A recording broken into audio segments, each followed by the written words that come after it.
folks, welcome to Time to Talk with Ros Thompson.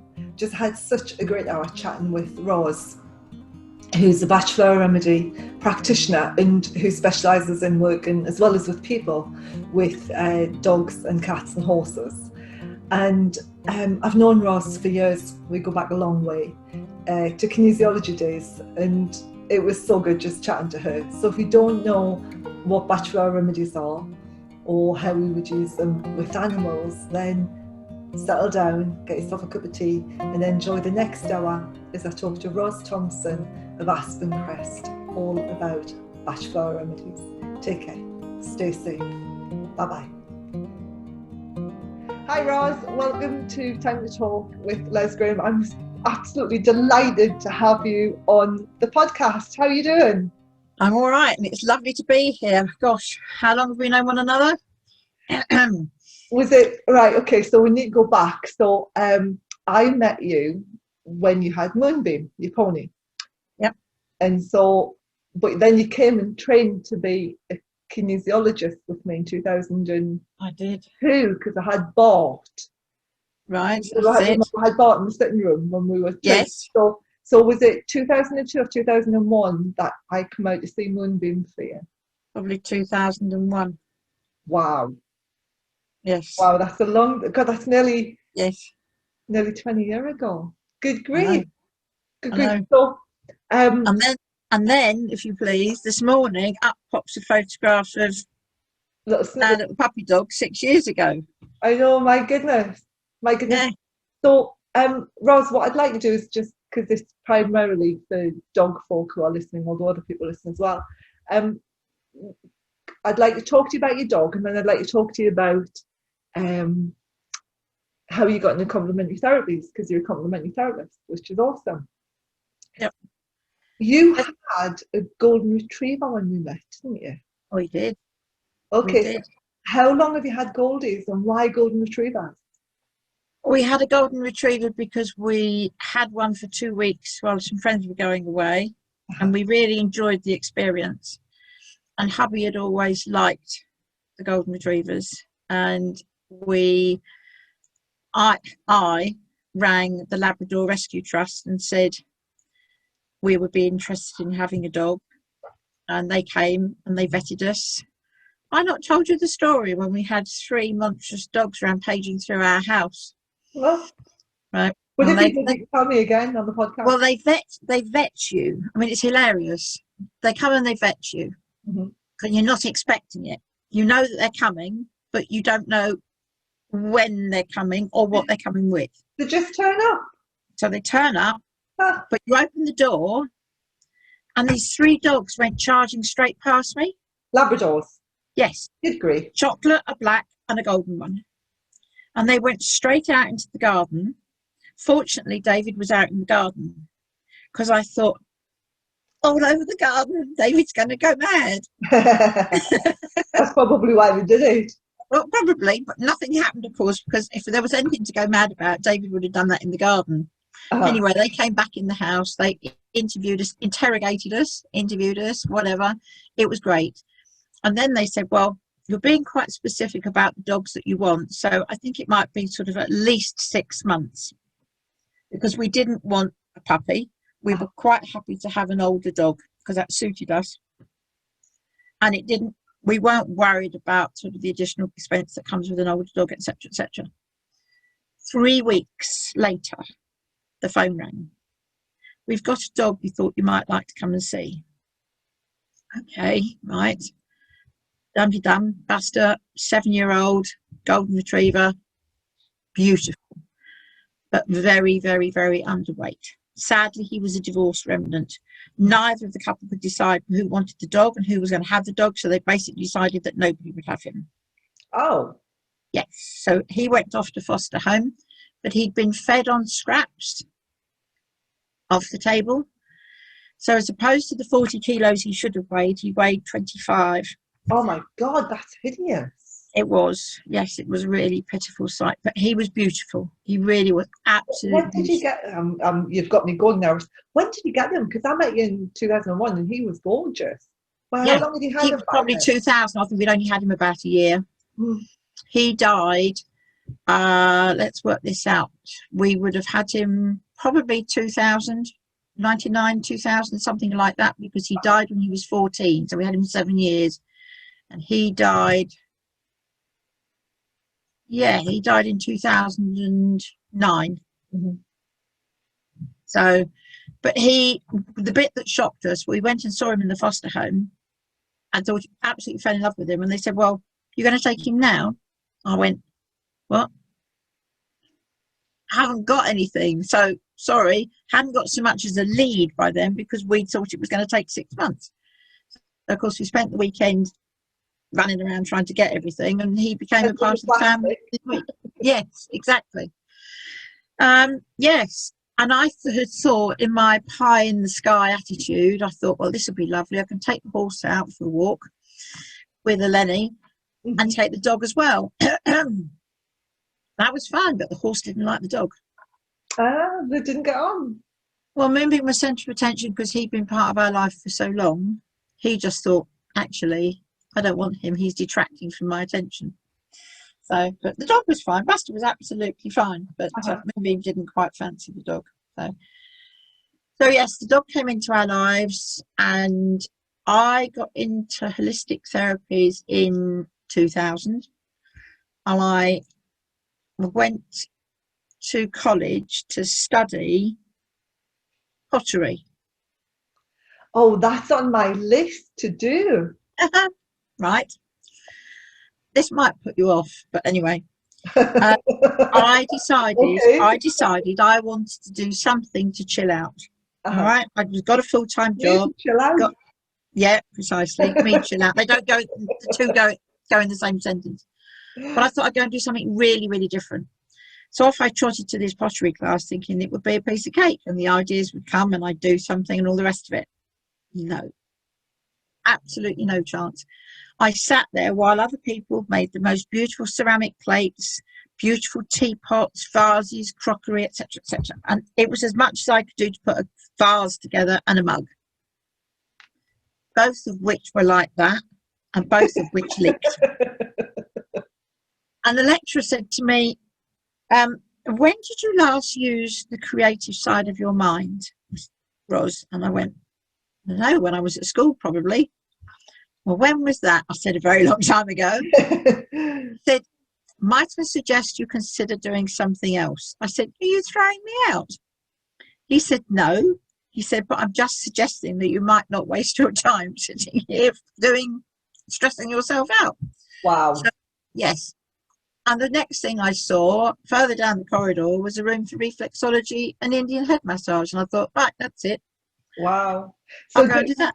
Did you think, because whenever you think of pottery, or certainly whenever I think of pottery, I think of Ghost, with Patrick Swayze and Demi Moore and the whole romantic, hands. Yes, yes. I just wanted to do something using my hands. I wanted to feel as if I could create something. Yeah. I wanted to give myself that feel-good factor. Yeah. And have something to look at afterwards. But at the same time, I didn't want to have to use too much of this because I wanted to give that a break, really. Yeah. So, yes, reflexology and Indian head massage. I did both courses in the same year. Loved it. Had some very interesting experiences while I was doing it. Also started Reiki with a Reiki master in the village where we lived. Had some really weird experiences there. Oh, Reiki's a bit wacky at times, isn't it? I mean, as you know, but I don't think anybody else knows, I'm a Reiki master, and I was been a Reiki master since '99. So before it became fashionable, really. Yeah.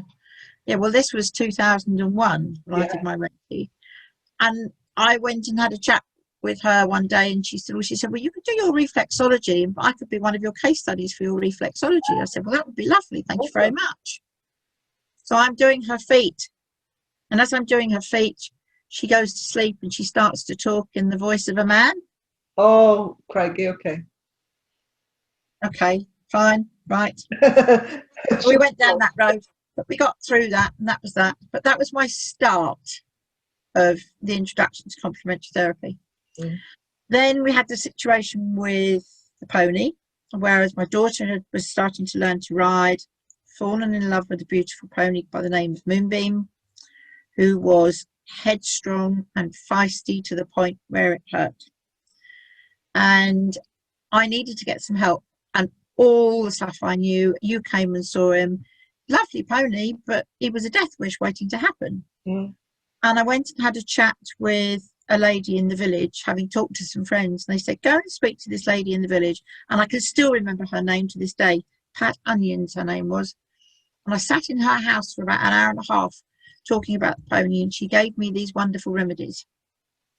She gave me a little brown bottle just like that. And I thought, okay, hour and a half's conversation. That's what I come out with. I can't remember what I paid her, but I did. And I thought, okay, I'll go away. 4 drops, 4 times a day on carrot or in his feed. Well, I knew it wasn't going to happen in his feed because he shared his feed with the world. But we decided we'd go with 8 and 8 because I couldn't go up there 4 times a day. No. Because that wasn't going to work. So he had 8 drops, morning and evening. And I thought, will it work? Give it a go. I was a little bit skeptical, but only a little bit. So 3 days later, he stopped the habit that we bought the remedies for. What he was prone to doing was virtually cantering to the gate in the morning when you went to put him out. And then as you opened the gate, he would just charge through the gate and run to the other end of the field. And invariably, he would run with the lead collar loose because he would snatch it out of your hand. So unless you could get the lead collar into such a position you could let one bit go and let it run through the head collar, that was fine. But of course, Lenny was 8 at the time, and that was all a little bit difficult. Yeah. So, yes, 3 days later. It's amazing, isn't it? Yeah, I love it. And I thought, And the next day, still nothing. And the next day, still nothing. He died 3 years ago this July just gone. 3 years already? Yeah. And he never repeated that exercise ever again. And I just thought to myself, at the time, I thought, this cannot be a placebo effect because it's an animal. I'm not imagining this. He didn't know what I was giving him. He didn't even know it was there. He just knew he was getting a piece of carrot. And I just knew that I had to do something with this. So off I trotted, went to college, studied for a year at the college, did an introductory course, which is how you come into it. About 18 months later, I did the Bach Flower Remedy course up at Wallingford in Oxfordshire at Dr. Bach. Yeah. His old house and home, and where the Bach Centre still is. And then in 2013, I became a practitioner. The interim period, the practitioner's course was actually quite expensive. And you kind of had to think about it seriously before you became a practitioner as to whether or not you're actually going to get your money back. Yeah. And I wasn't ready to go full into holistics. I still had a full-time job and still wanted to do that. But I could use the remedies, for instance, with the kinesiology when I did that for muscle testing. I could use the remedies with Reiki clients and that sort of thing. So I was still able to do it, but I wasn't able to do a full-blown consultation. So, yes, I then went and did the consultation and the practitioner's course and came away and passed it a year later. So that was 2014. Lockdown comes, 2020, wind the clock forward. And I've been practicing.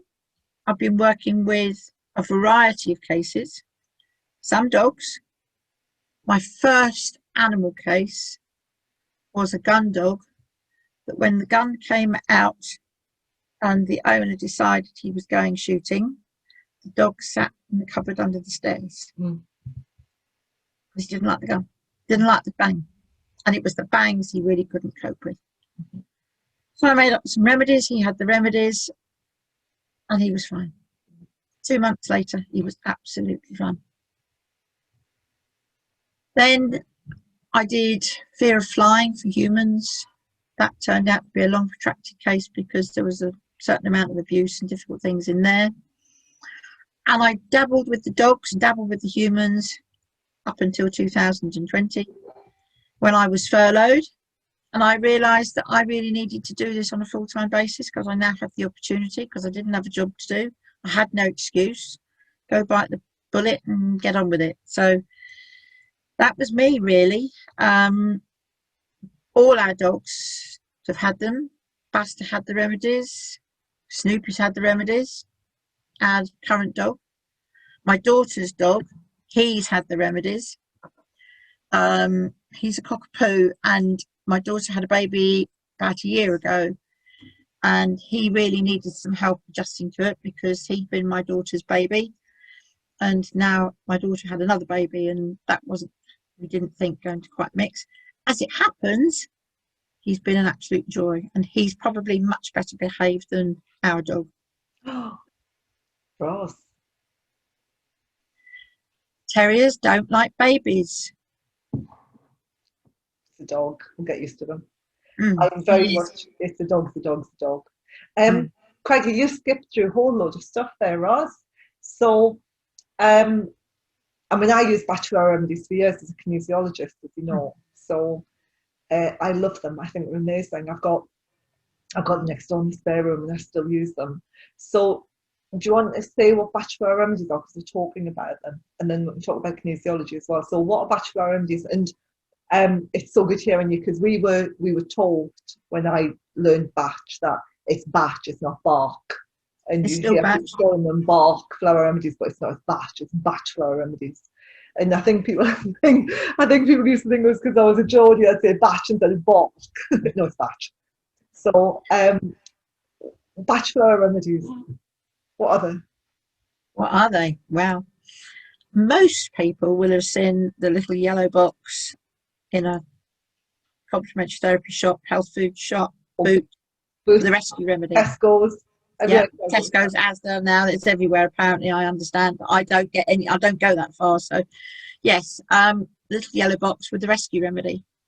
And 75% of the population, I suppose, have used rescue remedy at some point in time in their lives. Driving tests, exams, dentists, that sort of scenario. There are 5 Bach Flower Remedies within the rescue remedy. Mm-hmm. There are 38 remedies in total, and each one deals with a specific negative emotion. Mm-hmm. And I have the pleasure as a practitioner, and this is where it improved for me, having done my level 2, when I was able to use them as you do, with muscle tasting and that sort of thing. When you become a practitioner, you do a counselling course and a practitioner's course, and you do a lot more. You're then able to talk to your clients and to establish which ones they need to help turn the negative emotion into a positive. Each one of the remedies is made, as the name says, really, is that they're all made from flowers, trees, shrubs, but the flowers are used, and it is specifically the flowers that are used. I've not long done a course with a botanist who is also a Bach flower practitioner, and she talked to us about the flowers and the plants and how they grow and when they're done. Wow. And then I spent an hour and a half one afternoon listening to a chap who actually makes the remedies and how the remedies are made. And each remedy, the flowers are picked at their optimum time of the year. Now that, with climate change, is altering. Each remedy without the 38, with the exception of olive and vine, comes from the UK. Oh, okay. The majority of the remedies are made with flowers picked from plants and trees in the vicinity of the Bach Centre in Wallingford. Sometimes they go further afield, but they might, for instance, for heather, go somewhere up into the mountains to find the real heather and the right type of thing, and the gorse and that sort of thing. Mm-hmm. And the flowers have to be picked when they're at their best. Mm-hmm. So they're gently picked when the flower is at its best, but also when the weather is right. Mm-hmm. It can't be too cold, it can't be too hot, because obviously there's a time when the collector is collecting the flowers. They don't want the flowers to suffer. Yeah. after they've been taken off the plant. Each flower, selection of flowers, is then taken back to the centre or somewhere where they can be worked on, because you have to take the very fresh flowers and they are either then soaked in distilled water and left in the sun, and some of the remedies are, and then the other remedies aren't soaked in the sun. Those remedies are then made by boiling them in water. And it's clear distilled water that they're then boiled in, so they're boiled in pure water. And the tincture that remains is what is classed as the mother tincture. The mother tincture is then preserved in alcohol. It has to be, otherwise it would spoil and it would ruin. And the mother tinctures are all then taken to Nelson's. From the point of view of the batch remedies, that's where they're made. They're taken to Nelson's and taken to the factory in Wimbledon where they produce the products. So, and excuse me if I move out of the way, I'm just going to show you something. Okay. That's okay. I'm just moving a piece of irritating hair that's sticking out while you're doing that. So, you straightened yourself out now? I've straightened myself out. Good. I'm all good. So, the batch centre produce the 38 wonderful remedies that I have here. Individual stock bottles, like the Mimulus. You probably can't see. I don't know. Zoom's not very kind. Sorry? You were a little bit too close to the camera. Pull back a bit. Yeah. Okay, that's a bit better. Yes, that's Mimulus. Yeah. So that, for instance, has on the side of it a batch number, a BATCH number, not the other batch, and an expiry date. But it also has a lot number and it has an art number. Now, all of those numbers indicate something. I've been to Nelson's in Wimbledon where they actually make these, and they take the mother tincture bottles in, and that tincture bottle will have a reference on it as to where the flowers were picked that went to make that particular batch of mother tincture. So that the numbers on this bottle will indicate to the people back at Nelson's if there was ever a problem with the remedy, or we thought they weren't doing the job they're supposed to do, we can go back and we know exactly where they've come from. We can establish if there's a problem. Yeah. So the tracking from that point of view is phenomenal. Obviously at the Nelson's, they then make, for instance, all the rescue remedy products. They make the night rescue remedy as we have now. Yeah, I've seen that. Yeah. They add white chestnut to the standard. White chestnut being the ones to stop the mind monkeys, so that people can settle more easily and get some sleep. They make the rescue remedy pastels, which are fantastic, especially for the sorry? The chewing gum. They make the chewing gum as well. Yeah, they make the chewing gum. They make soothers for children as well. Teething pastels as well for babies when they're teething. The pastels, an interesting little tip. If you want to have the pastels, it's absolutely fine. But if you buy a tin and you put it in a bag, put it into a plastic bag, because the metal tin has got a push button cap. Yeah. You open that it opens with. And if you put it in a bag and chuck something heavy on the top of it, when you get home, you'll find a bag full of pastels all stuck to the bottom. So shove it in a separate plastic bag, then comes open on its own accord. Brilliant. The thing that really struck me about Bach Flower Remedies was I'd done all the training as a kinesiologist, and then when I moved to New Zealand, it suddenly hit me because we had like loads of remedy flowers in my garden. You see, we had like all the different remedies in there. And the one that really struck me is the agrimony, Busy Lizzie. Busy Lizzie. No, impatiens. Impatiens. So we moved in. I'd never had Busy Lizzies in the garden before. And it's impatiens or impatiens? Impatiens, yes. Impatiens. So impatiens is for people who can't sit still, who are busy Lizzie. Patient, yeah. Busy Lizzie's, and they're really impatient. They've got to get everything done now. And after like clearing a whole patch of busy Lizzies, and what felt like 2 days later, the whole lot were back again. It was just like this thunderbolt, you know. Yeah. Oh my God, that is it, you know, the busy Lizzie. Yeah, that's what they're all about. That's what it's about. And the remedy, that's the remedy that you would give somebody vibrationally to help with the busy. Absolutely.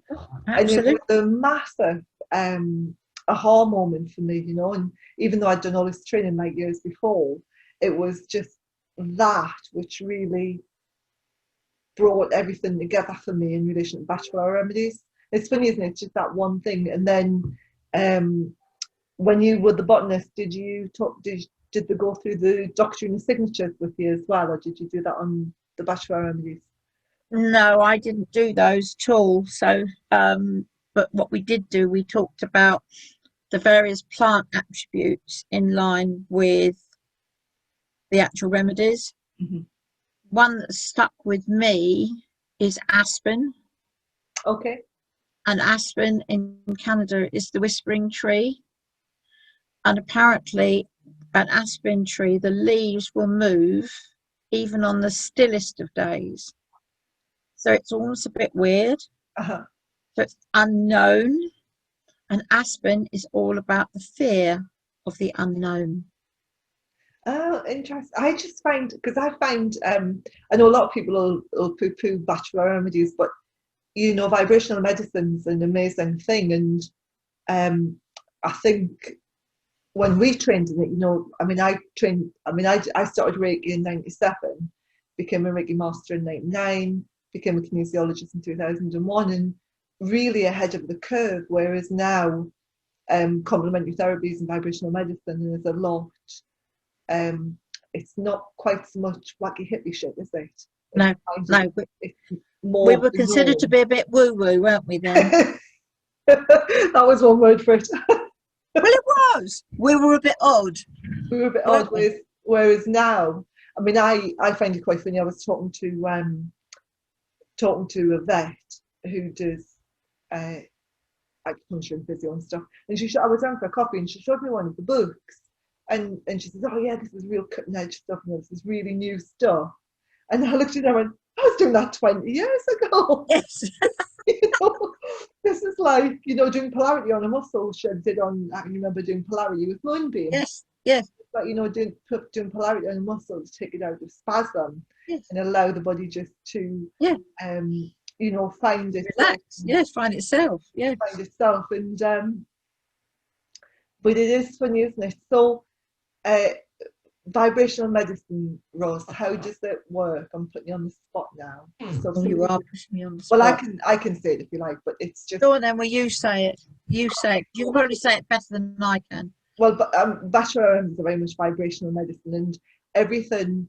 I suppose living with a physicist for 30 years has really helped, because there you go. It's all about vibrations, isn't it? So. And this is where Kenny's going to tell me that I've got this completely wrong, but everything vibrates at its own level, and you know, everything vibrates. Us, the earth, all different objects. Nothing is completely solid. It's all constantly vibrating and moving. And so, if you need to change the vibration, or you need to reset the vibration, or have the vibration working in harmony, then you give it a vibration that will move it into that vibration as well. So, for example, impatience, have I got that right? Impatience. Oh, I can never pronounce it. Busy Lizzie. Impatience. So if you like busy, and then you bring the vibration of that in, it will help. Oh, that's okay. It'll help calm stuff down. And it's the same with, like, you know, crystals. Crystals will always turn things into, it will always turn things into a certain pattern, and that pattern's never chaos. It will always find a way of moving things vibrationally away from chaos into a set pattern, which is again how the crystals work. But I just find it amazing, you know, that 2020 we're getting more and more in tune with themselves and in tune with the earth, even as you've got like the big corporations who seem at times, you know, determined to actually wreck everything and pollute the earth. Here we are in 2020 talking on a podcast about dogs, about vibrational medicine and vibration and healing, and I mean it's becoming so normal now, isn't it? It is, and it's almost, yes, it's kind of every other person you talk to has experienced it. Yeah, which is awesome. And if they haven't talked to you and they haven't experienced it, they really do think that it just doesn't work, and they are very skeptical. I find that if somebody's kind of dabbled, they're more open. If they've never had anything to do with anything like this, the shutters go down as if to say, yeah, my dad, who, well, you know, he was really skeptical. He was really against anything like this. And I remember taking him home one day and he was complaining about the sore arm. You know, the usual, oh, when I do that, it hurts. You just want to say, well, don't do that. But anyway, I didn't. I was quite empathetic. I put my kinesiologist's head on and I did polarity work on his muscle. And he just looked at me and was like, what have you done? What have you done? It's like, well, you know, I've got the magic touch. But, you know, it was like that. He was very, very cynical and quite derogatory about it. Until did he ever accept it at all? Did my dad didn't really accept anything. He didn't. So he accepted that I did something and it worked, but I don't think he really accepted it. But you know, I did. I knew what I did worked. So yes, I can remember I gave my remedies to my uncle, who, bless him, was Sterling fighter pilot in the war. Oh wow. And he happened to mention to me one day about the remedies and about his nightmares, and he was suffering from a mild form of PTSD, and these reoccurring nightmares. And I said to him, I'll make you up some remedies, and I gave them to him, and I think he had 3 lots. And he just calmly said to me one day, I said, how are they going? He said, they've gone. He said, I don't know what you did. He said, but I don't get them anymore. And I thought, okay, that's fine. I'm not going to explain it to you, because bless him, at the time he was in his late 70s, and he would probably not have understood it even if I'd explained it to him, which is probably a bit of an assumption on my part. But anyway, so I just thought, well, let's just let him know that little brown bottle happened to help him. So. Yeah. When you work with dogs, because when I used to do kinesiology on dogs, more than horses, because I find because horses are in a stable or they're in a field, they're away from the owner, they don't have quite the same energetic connection all of the time, whereas with dogs, because they're living kind of within your energy all of the time, they pick up a lot of the stuff that humans going through. Bless them, they take a lot of our hassle, don't they? They take a lot of our I'll tell you something in a minute that'll make you laugh. Go on. And so do you find when you work with dogs, because what I used to find was I'd be, you know, balancing the dog and I'd be working out remedies for the dog, and then something would come up for the dog and I'd say something to the owner and they'd burst into tears and it's like, okay, so this remedy is actually for you and that's this it. is for the dog. And so do you find that happening with the work that you do as well? 9 times out of 10, I end up treating both. Yeah, cool. For instance, I mean, I did put my remedies up at a stand up at Goodwood near where we live, and they have a dog show up there once a year. And I had a woman come up to me, and bless her heart, you should never judge a book by its cover, but she was clearly quite hyper and quite hysterical.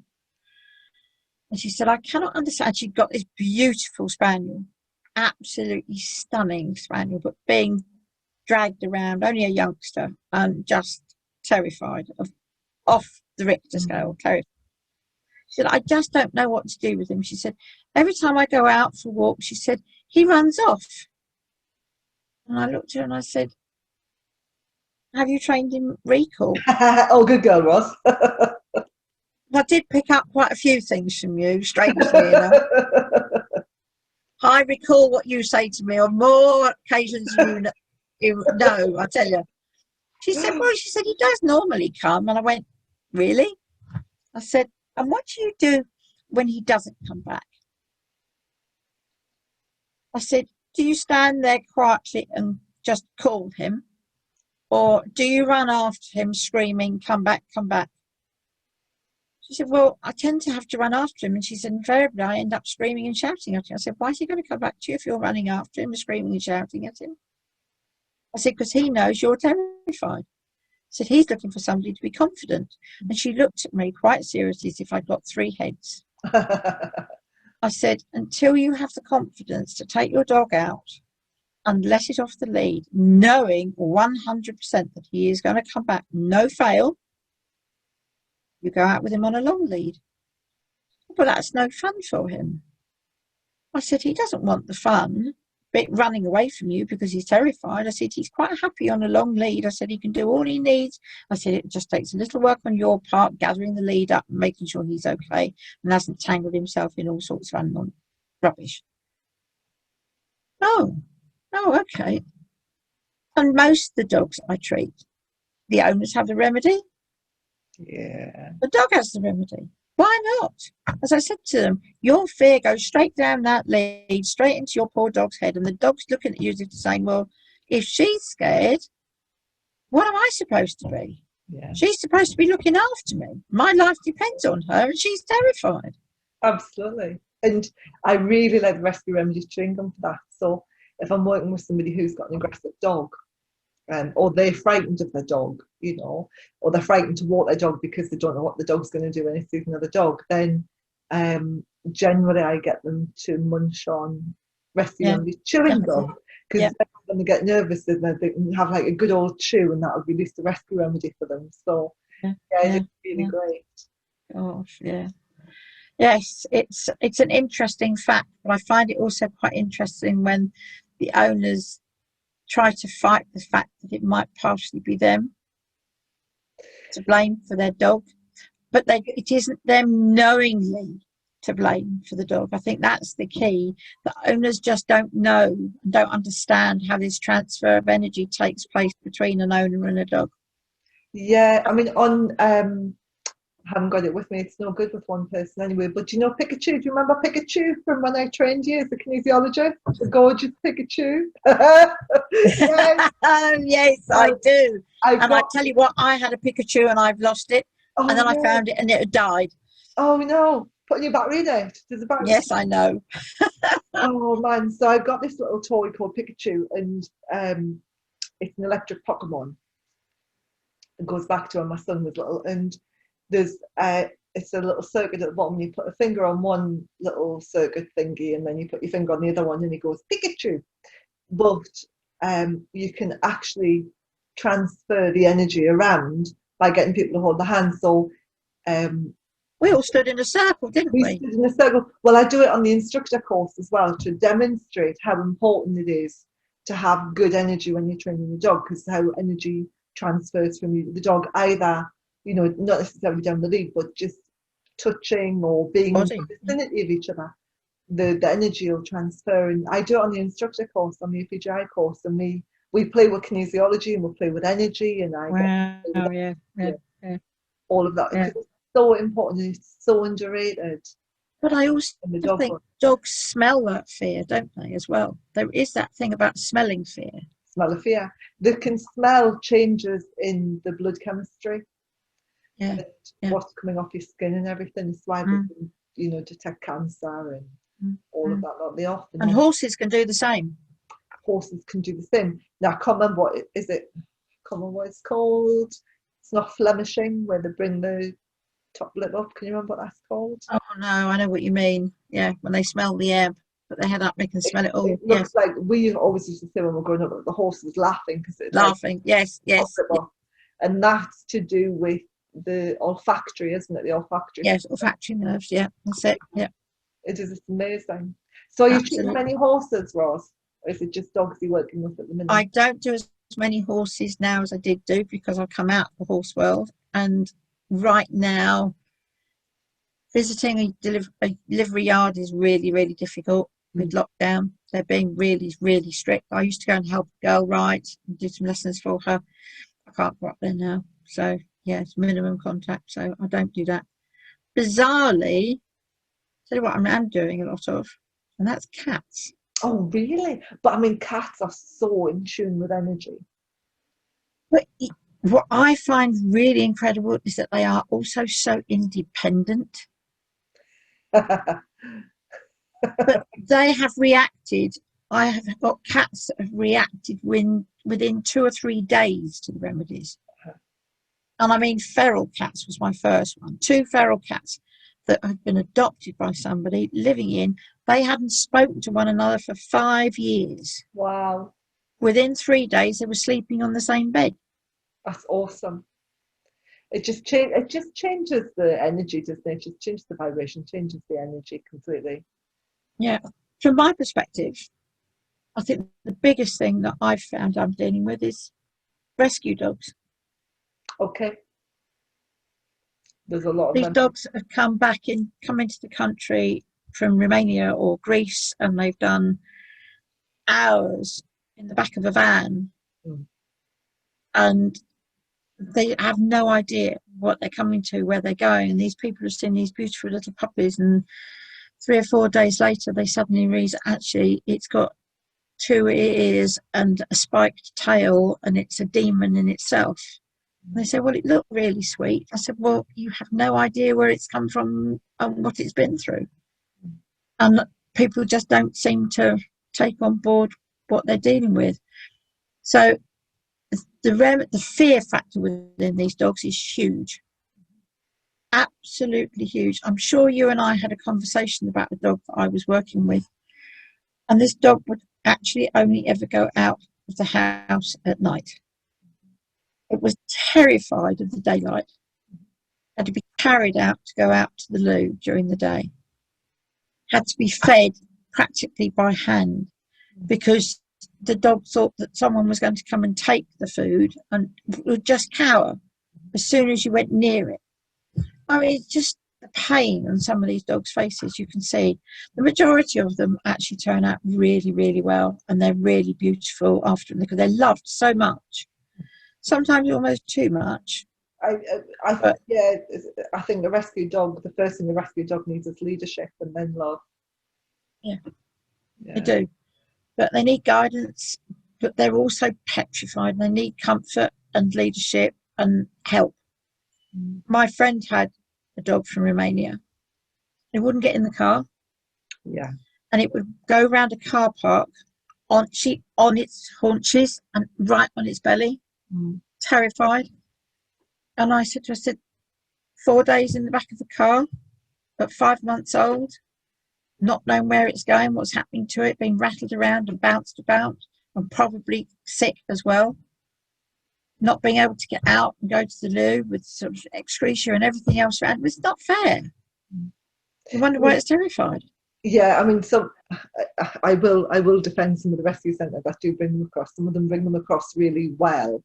I know they do, but some of them don't. But some of them don't, and some of them, and even, you know, when I brought Angus home with me from New Zealand, my golden retriever, he was a very different dog that I got off the plane than the dog that I put on it. Bart was fine. He was, you know, really confident. He got off the plane and went down to Jill, who bred him, and he was like, oh, okay, I'm home. I know the smell of this place, whereas Angus didn't. And thankfully, I said to my friend, when he arrives, just don't fuss him, leave Bart in the crate, put Angus's lead on him and make him walk to heel. He knows how to walk to heel. And so we just wanted to get his brain in a situation that he knew and into familiarity. And so I said, just walk him on a loose lead. And she did, and he was fine. Right up until I went to put him back in the car. So the 3 weeks he stayed with Jill was fine. And then I went to take him home. We found somewhere to live. And I went to put him in the car, and he was like, I'm not getting in the car. No way. And I had to physically lift him up and put him in the car. He was a huge lump of a dog. And then he expressed his anal glands because he was so frightened. And so I had to do loads and loads of work with Angus. And I think he associated getting in the car with getting on the plane, with the fear, with the confinement in a small crate, everything. And so they might be treated really well coming over, but they are confined in the crate and they've got all of these smells and noises and movement that they're not associated with, and it can unravel them. It can completely unravel the head.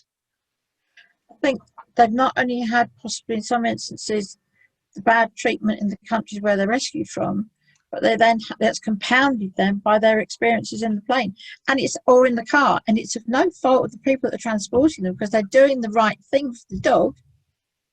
Sadly, dogs are quite traumatized from time to time. They are, and I think people don't realise that and I know people who've seen dogs, like they might have been to Greece and seen the dog and went, right, I want to take that dog back with me, and then they've left the dog in Greece, and then 2 weeks or whatever, when the dog arrives, they find it's a very different dog. Because I was quite surprised. I mean, Angus was never bold, but I was very surprised at how traumatized he was when it was a really good carrier with them, you know. Mm-hmm. I think the other thing is that, I mean, I've got one particular client who's got a Romanian sheepdog. Okay. So one of the dogs that's actually sent out to act as a guard dog for the sheep, protect the sheep from the wolves in Romania and in northern Greece as well. So it's a big dog. My goodness me, he's a big dog. I saw her, for the first time 3 years ago. She was one of the first dogs that I ever treated. Okay. Right the way through. But I said to the owner, what we're looking at is calming her down, but not calming her spirit, because her spirit is her breed. Yeah. And you can't actually take that out of her, because that's what she's bred for. But the owner, unfortunately, was living in the countryside, literally miles from anywhere. There's 3 cottages in a row tacked onto the end of a farm. And her husband is one of the chief guys responsible for the farm. So there's farm animals around, and there's noises, and then there's silence at night. And of course, this dog was smelling sheep a mile away and barking, trying to protect the sheep. And she said, I can't stop her from barking. I said, it's instinct for her. I said, I can't promise that the remedies are going to change her instinct. You need to work with her and try and retrain her thoughts to something else. It's worked, and we've got there. Brilliant. But sometimes it's people actually not realising the sort of dog that they've actually got. I know. And the fact that these dogs, some of these dogs actually have got an inbred job in them. I mean, it's like when you get an Alsatian or a German Shepherd, you kind of know what you're getting, don't you? But some people just weren't quite aware of what they've got. It's like when people phone me up and say, I've got a Jack Russell. Okay, how can I help? I can't stop with barking. Yeah, you're right. We've bred them to bark. Exactly. Where do you go? Where do you start? So, I mean, we've got Snoopy. I mean, he's part Chihuahua, half Chihuahua. And they said, well, he yaps and he's a bit temperamental. I said, well, half of him was bred to hunt guinea pigs in Mexico. I said, so he's got a bit of a Mexican temper to him. So I said, we just leave him to it, shall we? Just keep your guinea pigs out of the way. Exactly. Your small animals out of sight. So do you actually do hands-on with the dogs, or do you do it? I mean, I know you can't at the minute because of lockdown and everything, and I take it you do everything over Zoom. But you know, do you still do kinesiology? I mean, you're a kinesiologist. Do you still do kinesiology? I do a little bit. I do have to say, sadly, my kinesiology has gone a bit rusty. Probably more than a little bit. But I did do, bless her heart, I did do a review with Sandy. Oh, gorgeous. About 5 or 6 years ago, and that helped. And I've used the kinesiology, but I do tend to go with conversation with the owners when lockdown, without lockdown or pre-lockdown or whatever that life was. Yes, I would always like to meet the dogs. Okay. And because I actually think that seeing the dogs can actually tell me more than actually what the owners can tell me. Yeah. because the owners will tell me their interpretation. Yeah. Like, my dog hates going to the vets. How would he hate going to the vets when he actually doesn't know what the word hate means? Yeah. And you actually translate that, actually my dog is quite frightened when he goes to the vets. Yeah. Because the vet picks him up and he doesn't know him from Adam, and the vet then sticks something up his bottom and it's cold and it hurts, and then he sticks a needle in him. He doesn't hate him, he's just frightened. So they use the wrong language, and it's with the best of intentions. It is, and I say to the guys, you know, you're quoting House, the program House, everybody lies, but they don't do it intentionally. It's just, it's their perception, it's their take on it, isn't it? And so I find, but you see, if somebody tells me that, I then have to think, well, actually, do I need the remedy Holly, which is for hatred and anger? Or do I need a remedy for fear, for aspirin for fear of the unknown, or mimulus for fear of the known? Or do I need rock rose for terror? And I could give totally the wrong remedy. Yeah. And then I get, well, your remedies don't work. Would you not muscle test with the final remedies? Because I can't remember his name now. He was, I mean, you might know him, he's a Chichester vet. Mark Elliott. Mark Elliott. Mark Elliott. Oh my goodness. Well done. He's only over the road.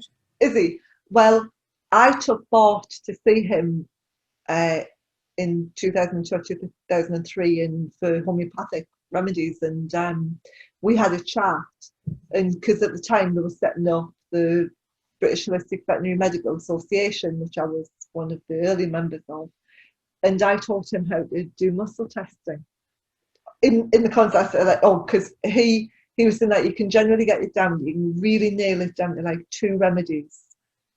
Sometimes you might have 3 in there, and then it's like you have to then take an educated leap as to which one you're taking. I said, oh well, look, why don't you do this instead? So I showed him how to muscle test himself so he could get that final remedy, and so yeah, I did that with him.